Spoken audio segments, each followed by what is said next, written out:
Kisah laut.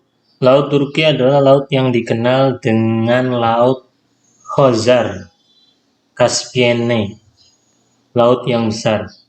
Lebarnya mencapai 18.000 mil dan panjangnya 6.000 mil. Di sekitar laut tersebut terdapat 170 jazirah. Di antaranya adalah Laziqiyah, Beirut, dan Akritus atau Crete. Airnya mengalir ke seluruh negeri barat, di antaranya Afrika, Burkah, Iskandaria, dan tanah Palestina dari pesisir Syam.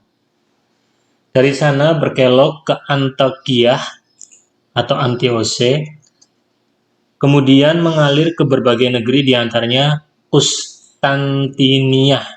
Konstantinopel, dan yang lainnya hingga negeri Maghribi, dan bermuara ke Al-Bahar Al-Muhit yang merupakan sumbernya.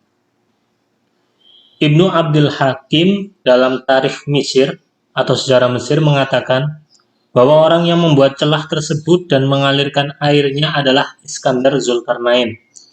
Kemudian dia menguasakan laut tersebut kepada penduduk negeri itu untuk membinasakannya karena mereka membangkang dan tidak tunduk kepada perintahnya. Sebagian ulama tafsir mengatakan bahwa tempat ini merupakan tempat bertemunya dua lautan yang menjadi tempat bertemunya Musa dan Khidir alaihissalam seperti yang diceritakan di dalam Al-Quran. Sejak dahulu, raja-raja Eropa telah mendengar berita tentang celah ini. Celah ini memungkinkan tembus ke Laut Hindi. Mereka mewasiatkan kepada anak-anaknya untuk tidak melupakan celah ini. Mereka terus mewariskan wasiat itu dan terus memperluasnya, sehingga pada awal kurun ke-10 berdatangan rombongan besar ke celah tersebut. Sebuah kelompok dari Eropa yang berasal dari Portugal dengan rombongan kira-kira 30 perahu yang dimuati oleh ahli-ahli perang dengan berbagai senjata yang besar pergi ke celah ini dan sampai ke Laut Hindi. Mereka mendatangi para saudagar yang sedang melakukan perjalanan di Laut Hindi hingga mereka menguasai berbagai kampung yang ada di sana. Raja Al-Ashraf mengutus menterinya Al-Ghawri dengan pasukan tentaranya ditemani oleh Al-Amir Hussein. Pasukan Mesir yang dipimpin Al-Ghawri menumpas mereka, orang-orang Eropa, dan merampas perahu-perahu yang dimuati dengan harta, kain, dan senjata. Setelah pertahanan mereka dihancurkan, beberapa perahu ditenggelamkan. Pada perang ini, seorang anak Raja Portugal terbunuh. Setelah itu, tidak berselang lama, orang-orang Eropa kembali menjarah kaum Muslim, sewaktu mereka lengah dan terpecah belah. Orang-orang Eropa menghancurkan kaum Muslim dan merampas semua yang ada pada mereka. Kembali kepada cerita laut, Laut Tabristan adalah laut ke-6. Panjangnya membentang dari timur sampai barat sepanjang 800 mil dan lebarnya 600 mil. Sumbernya berasal dari Al-Bahar Al-Muhit. Di laut tersebut terdapat 20 jazirah. Di antara jazirah-jazirah tersebut, ada yang masih berpenduduk dan ada juga yang telah hancur porak-poranda. Salah satu keajaiban laut ini adalah ada sebuah jazirah. Di sana terdapat sebuah pohon yang buahnya seperti lauz, sejenis buah badam yang mempunyai kulit. Apabila buah tersebut dipecahkan, dari dalamnya keluar daun hijau yang terlipat. Di atasnya tertulis dengan kolam Qudrah, kekuasaan Allah, kalimat La ilaha illallah Muhammadur Rasulullah. Tidak ada Tuhan kecuali Allah dan Muhammad adalah utusan Allah. Tulisannya jelas dan indah. Di sana juga terdapat pohon yang memiliki daun-daun yang besar seukuran daun kulkos atau taro, tanaman tropis yang akarnya mengandung kanji. Di setiap daunnya tertulis kalimat La ilaha illallah Muhammadur Rasulullah, berwarna hijau yang lebih tampak hijaunya daripada hijau daun. Diceritakan bahwa para penyembah berhala pada zaman dahulu suka menebang pohon ini. Pada malam harinya pohon ini tumbuh lagi. Karena terus demikian, maka mereka mengambil timah. Mereka larutkan timah itu lalu dituangkan ke ujung pohon tersebut yang telah ditebang sehingga pohon itu tidak tumbuh lagi. Menurut sebuah riwayat, di salah satu jazirah laut ini ada sebuah pohon yang menjatuhkan buah seperti apel. Setengah rasanya sangat manis dan setengah yang lainnya rasanya sangat masam. Buah tersebut berwarna putih, di atasnya tertulis lafaz Jalalah La ilaha illallah dengan tulisan yang sangat indah berwarna merah. Di jazirah yang lain, terdapat binatang yang menyerupai bentuk manusia. Perawakannya bongkok dan punggungnya hanya bertulang satu. Penduduk jazirah ini suka melemparinya dengan anak panah untuk memburunya, tetapi anak panah tidak mempan padanya. Ia berpaling dari mereka sambil menghardik dengan bahasa Persia. Apabila binatang itu berjalan, ia tidak bisa tersusul oleh kuda. Di jazirah lain terdapat manusia yang memiliki 3 mata. Yang ketiganya terletak di antara alis mereka. Laut ketujuh adalah Laut Zafta. Warnanya hitam, bersumber dari Al-Bahr Al-Muhit dan baunya tidak sedap.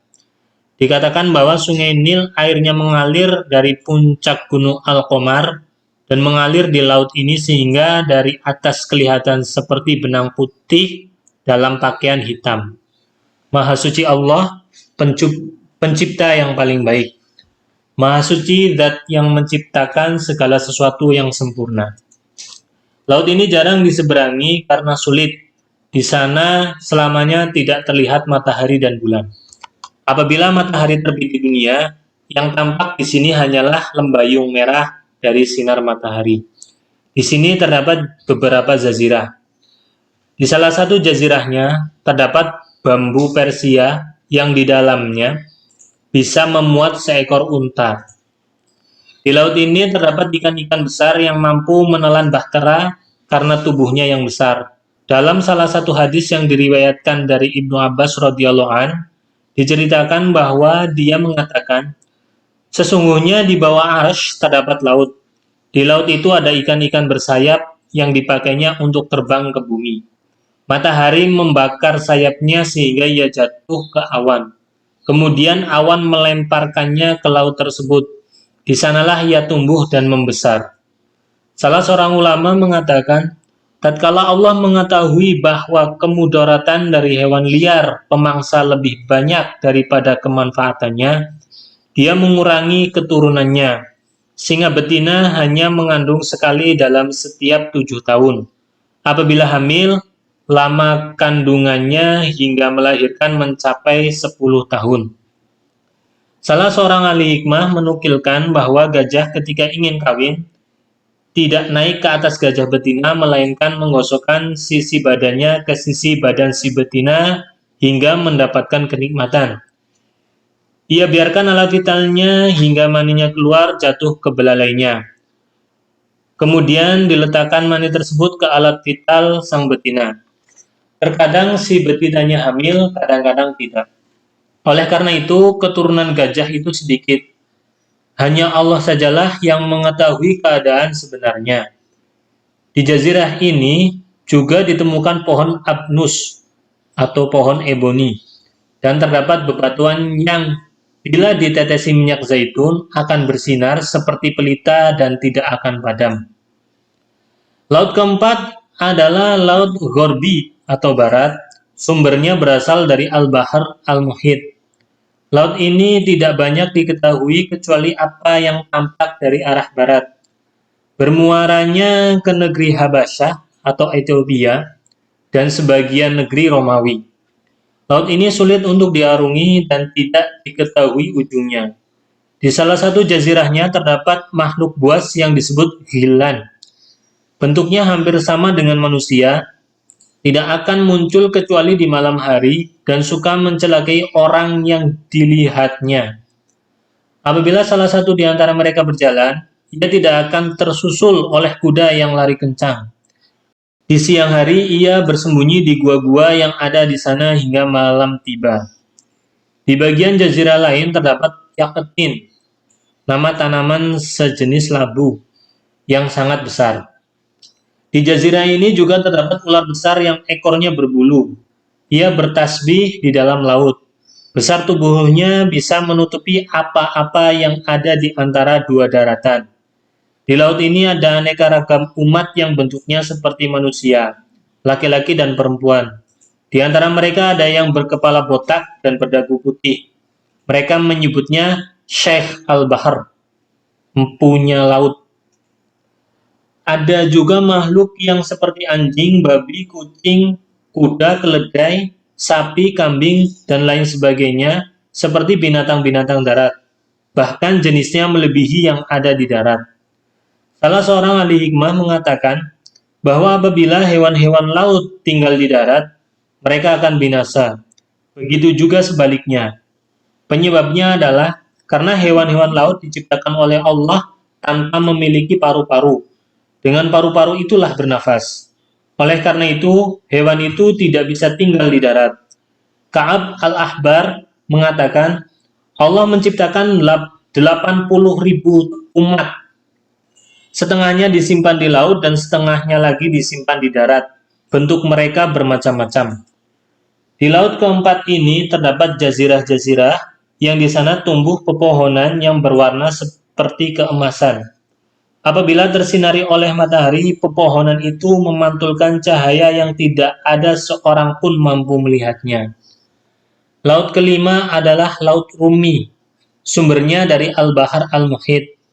Laut ini membentang dari puncak Afrika dan Syam, memanjang hingga Tartus.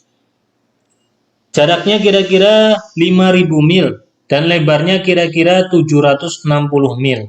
Di laut ini terdapat jazirah-jazirah yang makmur, dihuni oleh umat-umat keturunan Bani Al-Asfar dan yang lainnya. Di sini banyak sekali keajaiban. Menurut sebuah riwayat, di salah satu jazirahnya setiap tahun dari laut muncul binatang yang menyerupai sapi dan memiliki roh yang bisa membuatnya tinggal di darat untuk beberapa saat kemudian mati. Binatang ini cepat terpotong-potong. Oleh penduduk jazirah, binatang tersebut dijual kepada orang-orang Eropa yang dipakai oleh mereka untuk melumasi bahteranya. Al-Bashuri dalam salah satu bukunya menukilkan bahwa salah satu seorang raja Yunani, Grese, Hellas, bermaksud untuk menggali teluk dari Laut Ghorbi atau Barat hingga Laut Syarqi atau Timur dan menghilangkan sekat di antara keduanya. Di Jazirah Andalus dan negeri Barabiroh tumbuh pohon jumais, sycamore, jenis pohon yang rindang. Tanah tersebut berudara kotor, ditempati oleh kaum-kaum dari Yunani. Di tanah itu ada burung yang dikenal dengan fak'as. Burung ini bersuara indah. Apabila seseorang mendengarkan suaranya, maka dia akan dilanda kegembiraan yang berlebihan, hingga pada saat itu juga si pendengar mati. Apabila telah dekat waktu kematiannya, maka selama 7 hari sebelum mati suaranya sangat indah. Siapapun yang mendengarnya pasti mati.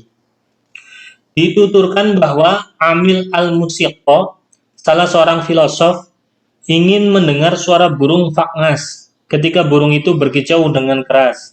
Dia takut dirinya meninggal karena gembira, maka ditutupilah telinganya sekuat-kuatnya. Lalu dia mendekati burung tersebut.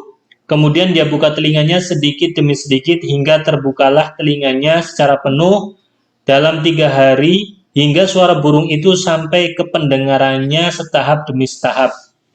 Diceritakan bahwa burung tersebut beserta anaknya tenggelam sewaktu air bah melanda tanah itu. Setelah itu burung tersebut tidak pernah muncul lagi. Diceritakan bahwa raja yang telah membuat teluk dan mengairinya menggali lorong yang panjangnya 18 mil dan lebarnya 12 mil. Di sampingnya dia membuat 2 buah jalan. Di atasnya ada jembatan lengkung. Setelah sekat dari Laut Ghorbi dia buka, dari sana dia membuat satu lubang kecil di gunung yang menjadi penghalang antara tanah dan laut.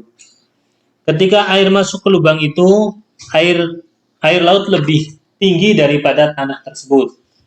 Air terus meluap hingga jalan dan jembatan tersebut tergenangi, dan akhirnya air menyebar ke berbagai negeri. Sungai Arja, yang juga disebut Sungai Abu Batras, terletak di sebelah selatan kota Ramallah. Alirannya mencapai 12 mil. Sumbernya berasal dari Gunung Al-Khalil alaihi salam, Ibrahim, dan bermuara di Laut Rumi. Adapun Sungai Urdun atau Yordania adalah sungai dalam yang disebut dengan syariah, sumber air minum. Sungai ini bermuara di Danau Tobaria. Dajlah atau Tigris juga dimasukkan ke dalam kategori sungai. Ia mengalir dari negeri Romawi hingga puncak Ahmad, Husnu, Kefa, Mosil, Takrit, Baghdad, Wasit, Basrah, dan bermuara ke Laut Persia. Sementara Sungai Hamma dan Hims yang disebut dengan Asi mengalir dari utara ke selatan. Sungai ini berbeda dengan sungai-sungai yang lain karena tidak mengairi tanah kecuali dengan nawair atau jentera. Dari sungai ini ada bagian yang mengalir ke Ba'labaka dan bermuara di Laut Rumi. Para ahli syair banyak menggubah syair berkaitan dengan sungai ini. Di antaranya adalah syair berikut. Aku melihat Na'urah atau jentera di sungai itu. Ia membuat orang yang dekat dan jauh merindu. Ia telah mengingatkan kita akan hidayah dan ketakwaan, karena ia menangisi orang yang durhaka. Ia menjadikan lumpur orang menjadi kebun surga, yang dimasuki oleh orang dekat juga yang jauh. Sebelum ini, belum pernah terdengar ada surga yang di tengah-tengahnya terdapat orang durhaka. Salah seorang ahli hikmah mengatakan bahwa di antara kesempurnaan hukum Allah adalah bahwa air sungai yang tawar diciptakan mengalir, sementara air laut yang asin diciptakan diam. Sebab diamnya laut adalah nikmat dan dapat menolak kemudorotan. Di samping itu, laut yang asin merupakan tempat bermuaranya semua sungai. Air yang mengalir dari berbagai mata air, dengan kekuasaan Allah, laut tidak bertambah atau melimpah. Seandainya bertambah, tentu bumi akan tenggelam. Inilah salah satu bentuk rahmat Allah sebagaimana disebutkan dalam Al-Quran yang agung. Marajal bahraini yaltaqiyan bainahuma barzakhul la yabghiyan. Dia membiarkan dua laut mengalir, yang keduanya kemudian bertemu. Antara keduanya ada batas yang tidak dilampaui oleh masing-masing. Quran Surat Ar-Rahman ayat 19-20.